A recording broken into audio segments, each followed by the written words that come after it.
né, o governo americano, nas figuras importantes como o secretário de Estado Marco Rubio, seu número 2, Christopher Landau, entre outros, né, estão muito atentos ao que acontece no Brasil. Você vê que eles estão por dentro e eles estão dispostos a reagir para valer, né? Não deixar que uma nova Venezuela surja no continente. Contamos muitíssimo com esse apoio da cavalaria. E isso é muito sério e pode render consequências terríveis para o regime PT-STF. Olá pessoal, sejam bem-vindos. O meu nome é Bruno. Se você gosta e apoia o nosso conteúdo, então deixa o seu like e inscreva-se no canal.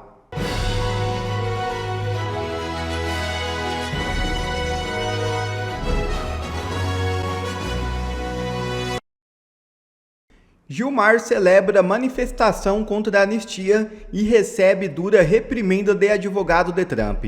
É isso mesmo.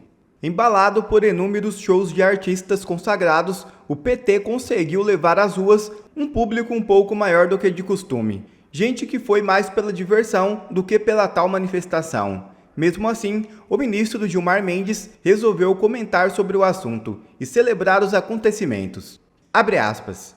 As manifestações de hoje contra a anistia dos atos golpistas são a prova viva da força do povo brasileiro na defesa da democracia. Em diferentes momentos, registram-se demonstrações de apoio ao Supremo Tribunal Federal, que esteve mais uma vez à altura de sua história, cumprindo com coragem e firmeza a missão de proteger as instituições e responsabilizar exemplarmente os que atentaram contra o Estado Democrático de Direito.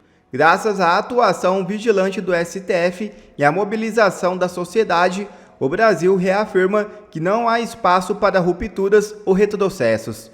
Não por acaso, a bandeira que se estendeu nas ruas foi a do Brasil, símbolo maior da nossa soberania e da unidade nacional. Fecha aspas. Disse Gilmar Mendes. O advogado Martim De Luca fez as seguintes observações sobre os comentários de Gilmar Mendes. Abre aspas. Ministro, com respeito, sua mensagem revela exatamente por que a confiança do STF está em queda. Um juiz deve encarnar a imparcialidade. No entanto, o senhor celebra abertamente atos orquestrados pelo partido no poder, atos nos quais o próprio STF é exaltado como ator político. Isso não é independência judicial, é ativismo político. E essas manifestações não são a prova viva da força do povo brasileiro que o senhor afirma. São espetáculos encenados. Em apenas 2 anos, Lula autorizou 34,4 bilhões de reais em projetos via Lei Rouanet, mais do que o dobro do total dos 4 anos de Bolsonaro, de 16 bilhões. Estatais como o Banco do Brasil, Caixa Petrobras e BNDES aumentaram seus orçamentos de patrocínio cultural em mais de 250% em 2024, injetando quase R$1 bilhão em shows e festivais. Os mesmos artistas cujas carreiras dependem desse fluxo de recursos aparecem de repente como atrações principais em atos ditos populares. A verdadeira democracia não precisa de shows coreográficos com dinheiro público, nem de juízes aplaudindo o teatro político de um partido político. Precisa de justiça independente que aplique a lei com imparcialidade, acima da política. Fecha aspas. Pelo visto, Martim De Luca está bem a par do que está acontecendo no Brasil.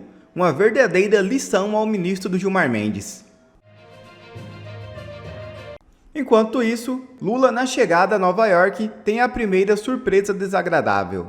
A popularidade de Lula é uma coisa oculta, que só as urnas eletrônicas conseguem detectar. Quanto à impopularidade, aparece sempre com muita facilidade. Assim foi em sua chegada a Nova York neste domingo. Um grupo de brasileiros recebeu o petista com vaias e gritos de ladrão. Veja o vídeo.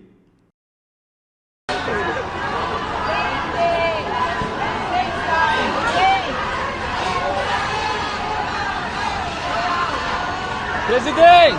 Presidente! Palavrinha pra gente, presidente!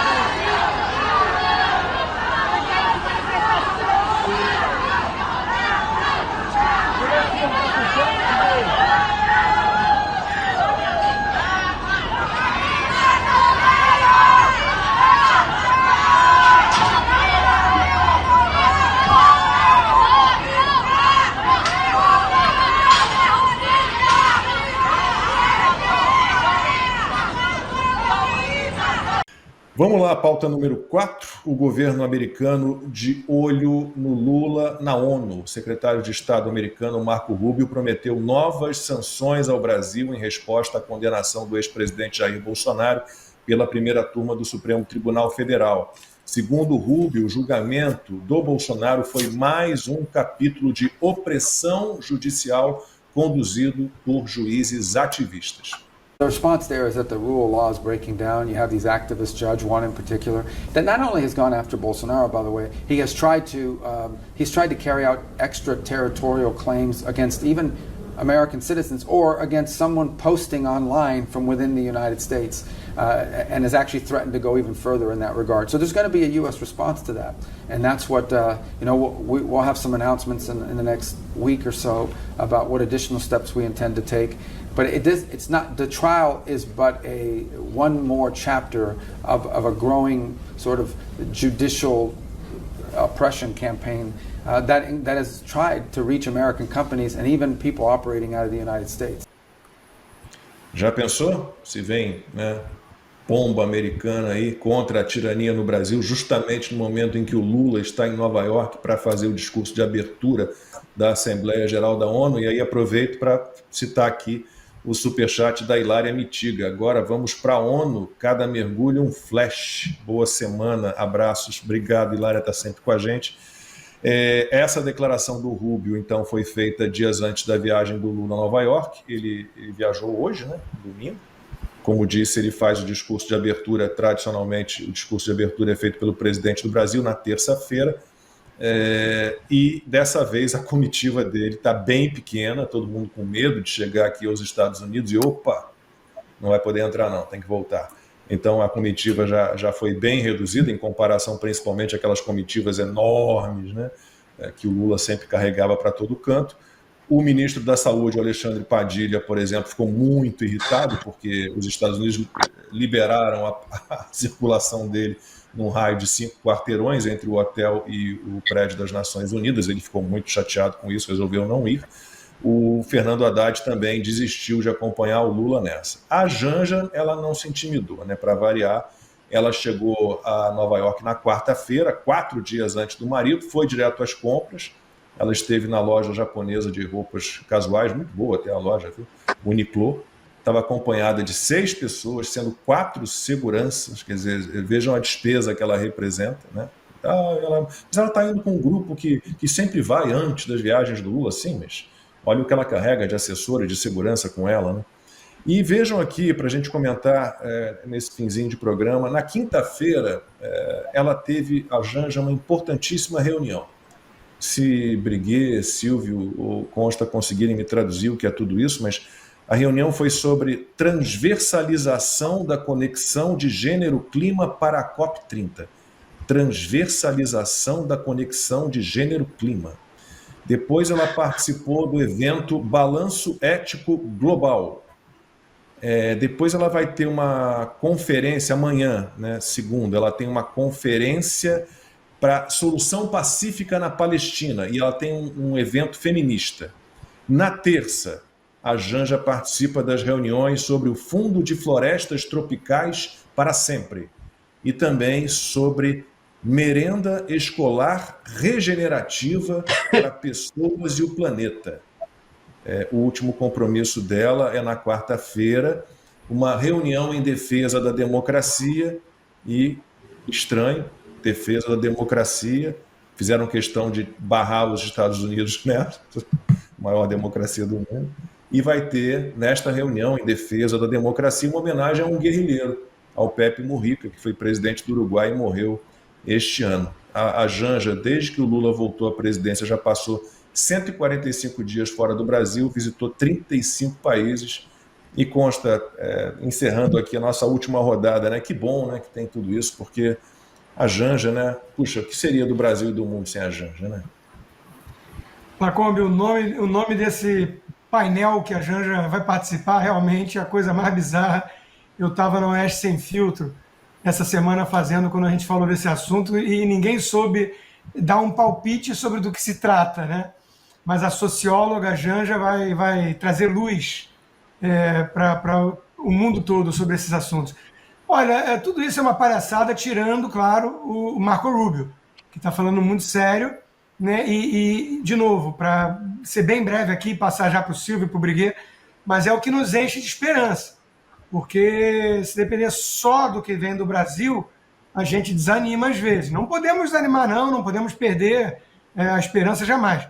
Mas, né, o governo americano, nas figuras importantes, como o secretário de Estado, Marco Rubio, seu número 2, Christopher Landau, entre outros, né, estão muito atentos ao que acontece no Brasil. Você vê que eles estão por dentro e eles estão dispostos a reagir para valer, né? Não deixar que uma nova Venezuela surja no continente. Contamos muitíssimo com esse apoio da cavalaria norte-americana. Mas, Silvio, tudo bem, a gente entende que, infelizmente, estamos numa situação em que é necessária essa ajuda, mas, obviamente, o Brasil precisa ter um movimento interno, doméstico, né, que nos faça acreditar que realmente alguma coisa vai mudar. E que parta das ruas, sobretudo, né? O brasileiro precisa sair da zona de conforto, a acomodação, precisa entender o que é que está acontecendo. É evidente, eu concordo com o Rodrigo, eu acho que a cavalaria, né? Eu acho que quando você enfrenta uma ditadura, nós estamos enfrentando uma ditadura de toga, não uma ditadura clássica comandada por militares. Uma ajuda externa é fundamental, é importante a pressão internacional, mas aqui dentro é preciso que as ruas acordem, é preciso que o gigante se levante. E o brasileiro conhece os trilhos, são trilhos antigos. O brasileiro sabe como se desvencilhar disso que a gente está vivendo.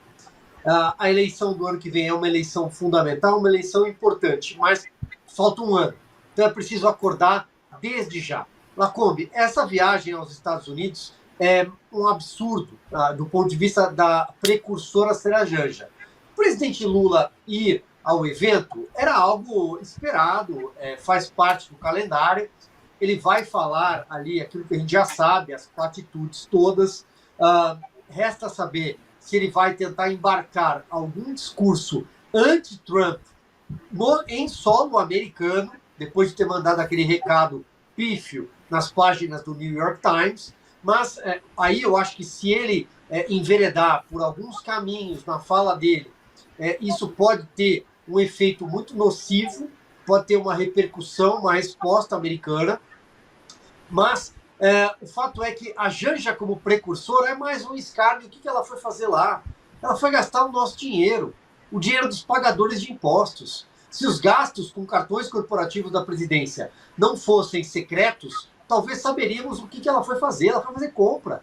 Tem, aliás, tem imagens dela entrando e saindo em lojas. Você mesmo falou da região. Então, assim, é isso. Esse evento que não tem como traduzir do que se trata, merenda regenerativa, sei lá, misturar clima com gênero. Transversalização, gênero-clima. Então, pois é difícil de explicar. Agora, precisava gastar tanto dinheiro em dólar? Não. Por que ela não foi para Copacabana hoje, por exemplo? O pessoal que foi tocar violão e cantar com o Caetano, com o Gil, eles entendem desse assunto, dessas pautas malucas que a gente não consegue traduzir. Ela podia sentar ali, na orla, colocar uma canga, senta na areia, que ela ia debater ali tranquilamente, né? Ou em Recife, em Salvador, era mais barato. Para que ela foi fazer isso lá? Briguet, Lígia Pisoli mandou um superchat aqui, Briguet. Espero uma semana magnífica. Briguet, a gente, infelizmente, não é o que a gente gostaria. A gente entende que as sanções econômicas, né, principalmente, atrapalham o Brasil. Mas essa guerra contra a tirania que tomou conta do país, internamente, é uma guerra que está dificultada ao extremo.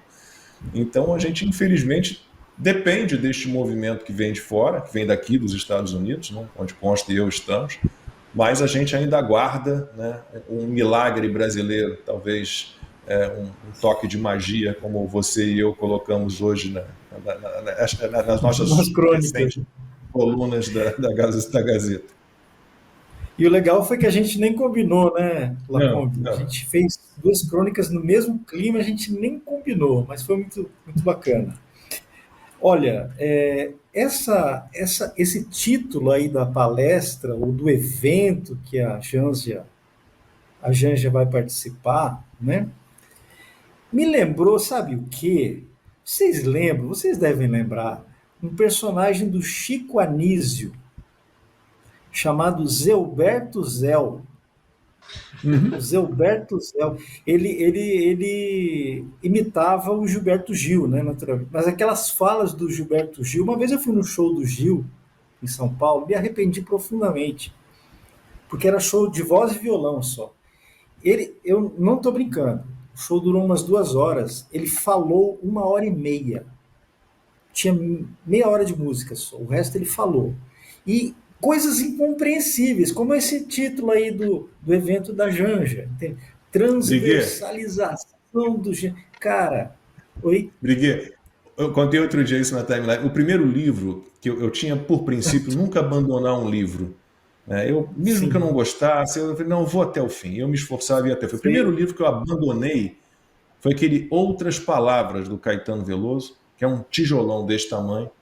Algumas páginas, elas são uma página inteira, um parágrafo. O mesmo parágrafo ocupa uma página inteira, numa sequência de ponto, vírgula, travessão, 2 pontos. Algo absolutamente incompreensível. E assim, foi a primeira vez na minha vida alguém me deu de presente esse livro. Eu falei, bom, este aqui, infelizmente, é mais ou menos as falas do Gilberto Gil e do Caetano também, né? Ou não, ou não, ou não. Ou não, ou não. E o Gilberto Zé falava isso, né? Ele dizia, mas a transversalização da possibilidade rítmica é um benefício. Ou não. Né? Era sempre assim, ele sempre tinha um ou não. Mas a plateia teve uma palhinha do talento do Briguet como imitador. E ele toca violão também. Então, em um outro programa, ele vai ter que imitar alguém aqui. Aí, pode deixar. Na próxima vez eu me preparo. Mas então, eu estava lembrando assim, que o Gilberto Gil é membro da Academia Brasileira de Letras. Então, meus amigos, nós corremos esse risco. De repente, o pessoal da ABL, a Miriam Leitão lá, o Merval Pereira, eles vão querer colocar a Janja na ABL, cara. Porque ela está se habilitando para tanto. Veja, até foi publicada na Gazeta do Povo, tempos atrás, uma matéria do meu amigo Gabriel de Arruda Castro, cujo título eu vou ler para vocês aqui, é bem legal. Ó, entenda se for capaz. Tentamos decifrar a monografia que Janja dedicou ao namorado. Ela fez uma monografia lá num curso na Escola Superior de Guerra, veja só, hein? E eles tentaram, o Gabriel tentou, mas não conseguiu. É um texto absolutamente incompreensível, cujo título é Mulher e Poder, Relações de Gênero nas Instituições de Defesa e Segurança Nacional. Então ele tentou aqui, é muito interessante assim, a tentativa de interpretar a fala da Janja, é muito, muito engraçado. Recomendo fortemente a leitura desse artigo do meu amigo Gabriel de Arruda Castro. Agora, eu achei que você ia recomendar a leitura da tese da Janja. Rapaz. Não, por favor, eu sou amigo dos nossos, né, espectadores, por favor, não vou fazer isso, não. Veja, a fala na ONU, né, do Lula, olha, Silvio, eu espero que ele vá para o confronto, porque é o Lula é isso. O Lula, esse Lula 3, né, é o verdadeiro Lula. É o Lula do ódio, o Lula da vingança. É o Lula que precisa disso, sabe? É aquele Lula que espuma de raiva. Vocês já perceberam quanto ódio tem nas falas do Lula? Sempre, né? Quando não é ódio, é aquele humor rasteiro, aquela coisa terrível. Ele, inclusive, comentários racistas que ele fez recentemente, né? Lembra que ele falou do homem, do negro sem dente, do lado de uma loira? Né? O desembargador não quis ir atrás dessa declaração dele, né? Não. Então, o Lula é isso. E ele vai para o confronto com o Trump, tenho certeza disso, porque lá ele está em casa. Na ONU ele está em casa. A ONU é uma coisa parecida com o que o Caetano Veloso era nos anos 80. né? Nos anos 80, a gente achava, eu era estudante, né, de esquerda, nossa, a ONU falou, está falado, né? E o Paulo Francis, desde aquela época, já avisava, a gente falava, olha, a ONU é a maior estatal do mundo, é a associação das ditaduras, né? É verdade isso. A ONU o que é? É o conluio das ditaduras. Então, o Lula está em casa para falar na ONU. E ele vai falar contra o Trump. Essa, pelo menos, espero, ele pode me desmentir, né? De repente ter uma fala sensata do Lula, mas eu não apostaria nisso, não. Eu não apostaria nisso. Eu acho que ele vai para o confronto, porque ele quer o confronto. Ele quer o confronto. Agora, a resposta do outro lado, meus amigos, é que são elas, né? Porque agora os Estados Unidos, eles estão preocupados com algo muito sério, que são os narcoestados da América Latina. É isso que pega, os narcoestados da América Latina. E isso é muito sério e pode render consequências terríveis para o regime PT-STF. O governo americano vai estar de olho, pode ter certeza disso.